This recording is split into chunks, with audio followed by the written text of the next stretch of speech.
incredibile, ma io di questa canzone non saccio proprio niente. Allora ho chiamato il nostro amico Salvatore Architravo, anche famoso per essere un nipote Mario Trevi, lui sì che sa tutto. Buongiorno Salvatore. Buongiorno a te, buongiorno a tutti gli ascoltatori. Ma com'è che stamattina sei già sveglio, bello pimpante e fresco? Vabbè, ogni tanto si deve fare. Perché solitamente a quest'ora tu rispondi sempre pronto, stavo dormendo. Anche se sono andato a dormire alle 3, tutto a posto. Sì. Allora, questa canzone, su questo pezzo?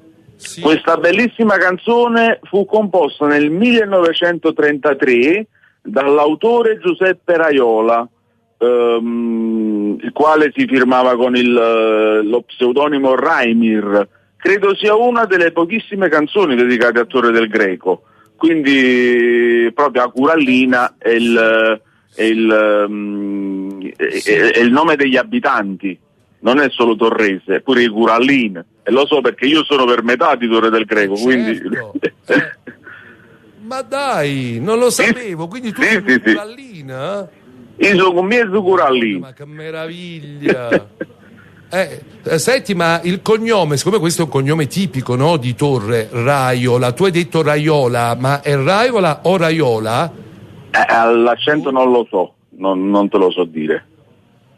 Però perché ho tanti amici che fanno di cognome Raiola, ma tutte le volte non mi ricordo se sbaglio quando dico Raiola o se sbaglio quando dico Raiola. Vabbè, qualcuno verrà a dircelo. Intanto Salvatore, grazie per questo racconto e buon Natale a te e a nonno Mario Trevi, mi raccomando, poi ci vedremo. Un abbraccio. Grazie, un abbraccio a voi tutti, buona giornata.